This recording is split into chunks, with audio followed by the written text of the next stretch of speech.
So I didn't cover this yesterday, but more has happened, and I do want to say a little bit about it. A radical Republican Congresswoman, Marjorie Taylor Greene, a major conspiracy theorist and node of disinformation. That's NODE, my friends.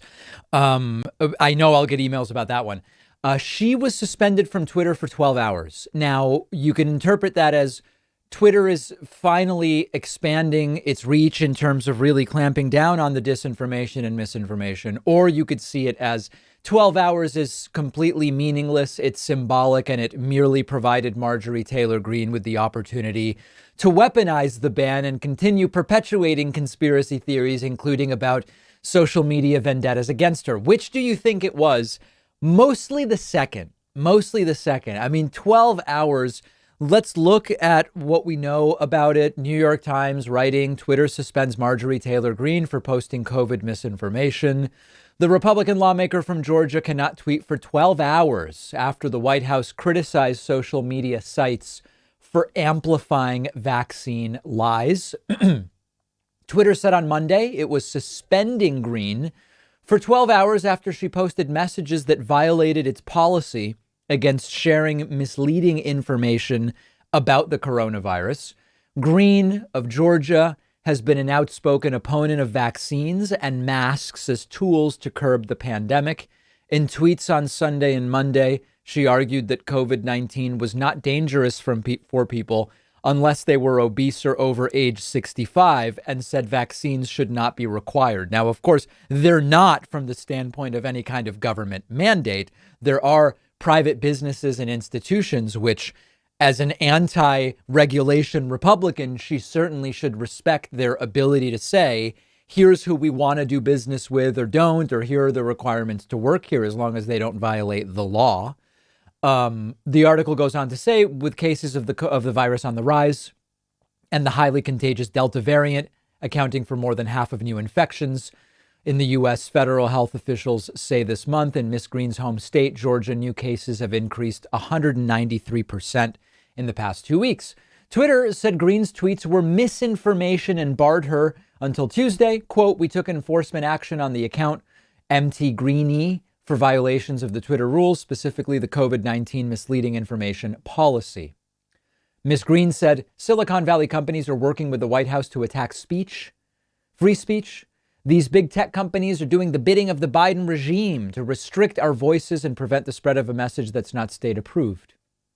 Twitter took action after Biden called on social media companies to do more to combat the spread of vaccine misinformation on their platform.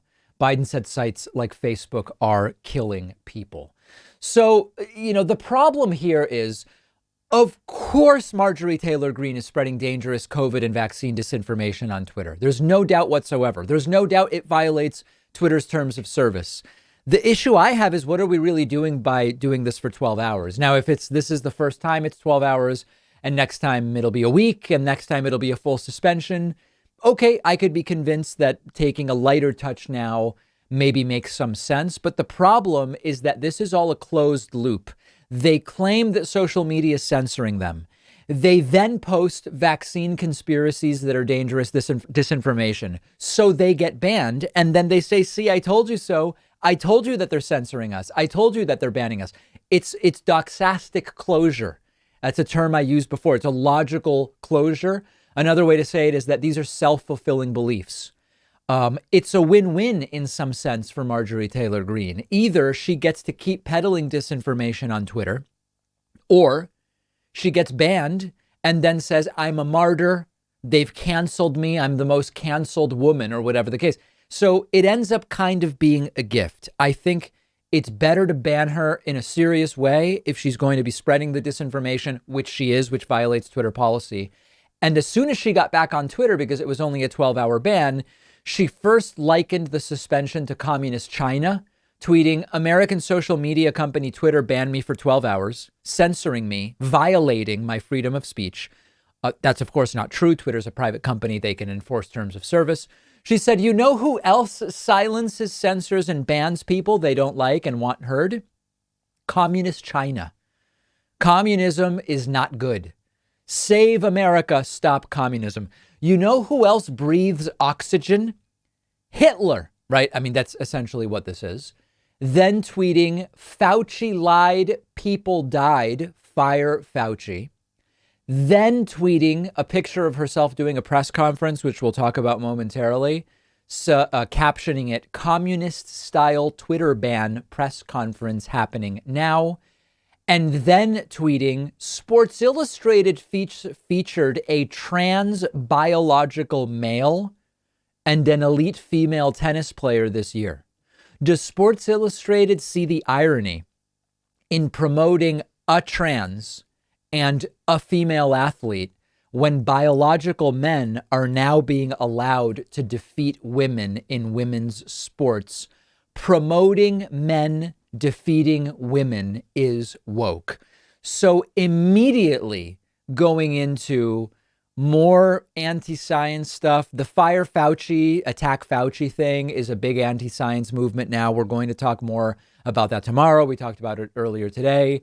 Doing anti-trans stuff. She immediately should be banned again if Twitter actually wants us to believe that she's taking this seriously. Next, I want to talk about this press conference that she held, which is just completely out of this world.